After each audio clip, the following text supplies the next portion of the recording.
กราบสบายดีเมื่อสุขูสุขคนเนาะเขาสู่สองเตื้อยสำหรับมื้อนี้ข่อยก็ขึ้นไห้เนาะขึ้นไห้ที่ใกล้บ้านแต่เฮาขึ้นไห้ก็เฮาบ่ได้เฮ็ดหยังมีแต่เฮาสิมาบูรณะบัดผักของเฮาเนาะผักที่เฮาปลูกไว้มาใส่พุนมาจิ้มและสิขุดนานผักพร้อมเพราะว่าแมวพันธุ์เฮาก็ได้เอามาเนาะเดี๋ยวโอเคทุกคนมีแต่ติดตามเบิ่งติดตามชมนำเฮาแบบยาวๆเลยก็คือนานานี้เนาะเฮาสิใส่พุ่นนี่เฮาบ่เอาพุ่นอย่างอื่นเฮาเอาขี้ไก่เพราะว่าใส่ขี้ไก่นี่ผักนี่งามย่าง3 นานแต่เฮายังมาทันใส่พุ่น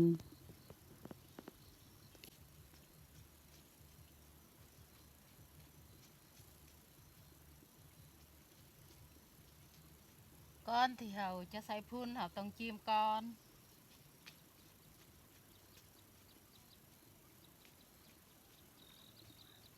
บ่ให้ดินมันแน่น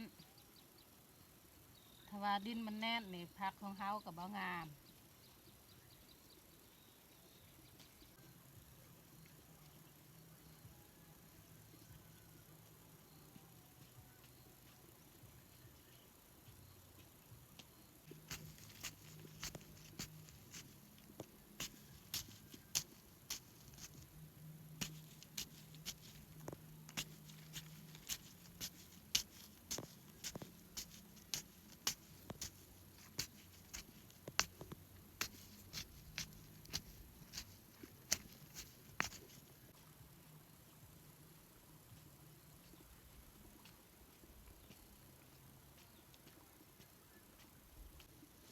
นั่นตัวนี้นี่ก้อนเฮาสีจิ้มเฮาต้องลกก้อนเพราะว่ามันที่เนาะลกออกจึงค่อยจิ้มเฮาลกออกแล้วนี่เฮาจึงจิ้มยากเฮาได้ลกแล้ว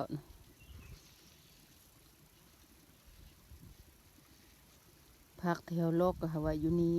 จะน้อยจึงเอาไปล้างเฮาจิ้มผักก็เรียบร้อยมีแต่เฮาสิเริ่มใส่พุ่นอีก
เรียบร้อยนะเฮาใส่พุ่น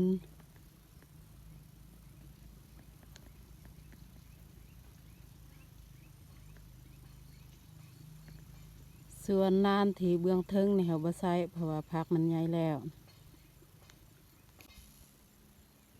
พุ่นที่เหลือนี่เฮาใส่กวกมักแตงและใส่กวกมักทั่วอีกเฮามาใส่เพราะว่ามันเหลือหลังจากเขาใส่พุ่นแล้วนี่เฮาสิเอาบัวมาหดเพื่อให้พุ่นที่เฮาใส่นี่มันเข้าไปในกกของมัน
เรียบร้อยเนาะโฮดนันผักของเฮา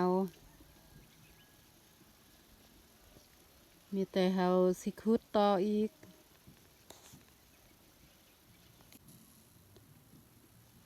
ส่วนนั้นนี่เฮาก็หว่านไปแล้วเนาะแนวพันธุ์ผักสลัดแต่ว่า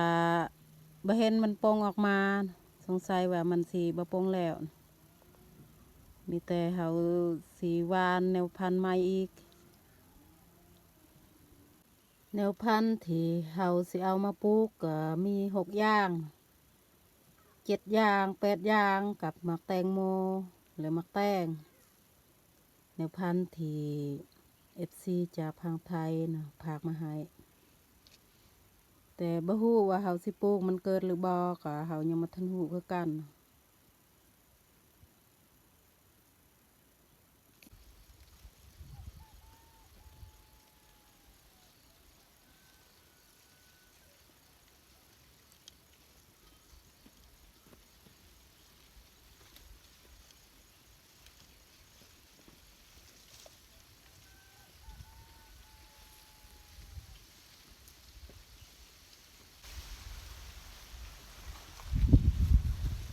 สิเฮ็ดเป็นแถวเอาแบบนี้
เรียบร้อยนะหวานใส่ต่อไปมีแต่เฮาสิเอายาแล้วมาฮด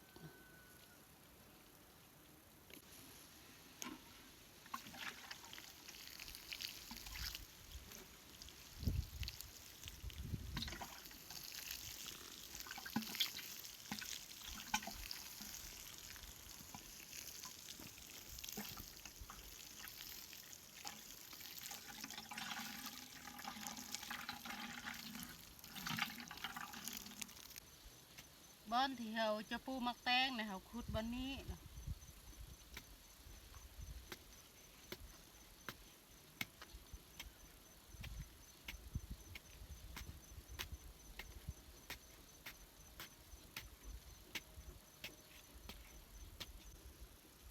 เฮาขุดแล้วเนี่ยเฮาสิเอาพุ่นมาใส่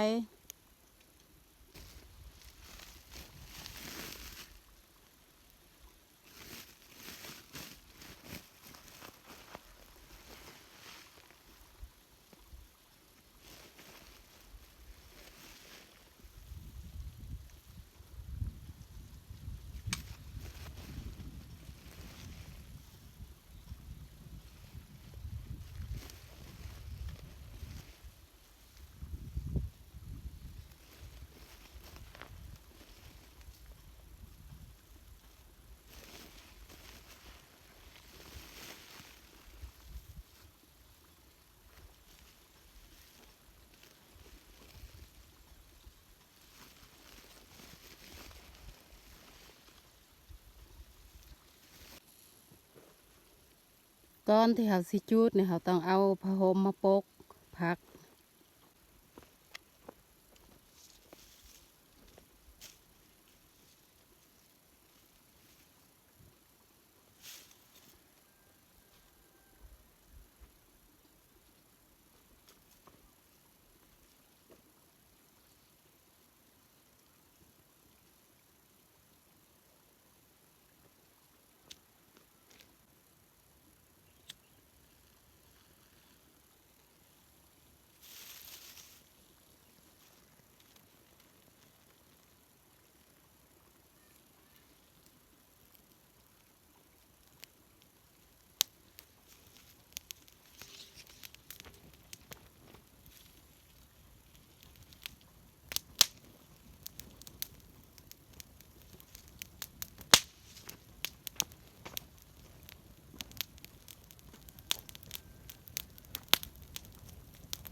เขาไปปลูกมักแตงกับแตงโม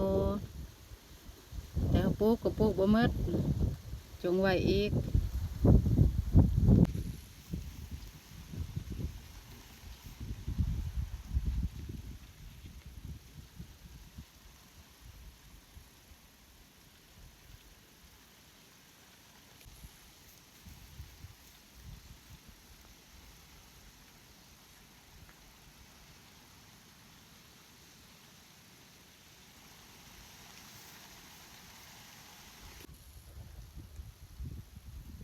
เขาปลูกผักก็แล้ว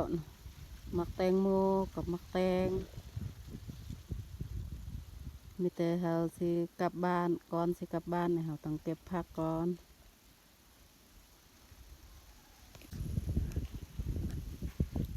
เขาเก็บผักก็เรียบร้อยเนาะตัวนี้นี่สุกินีผักหอมก็เขาเก็บครบสุดแล้วแต่เขาสิไปขุดมัน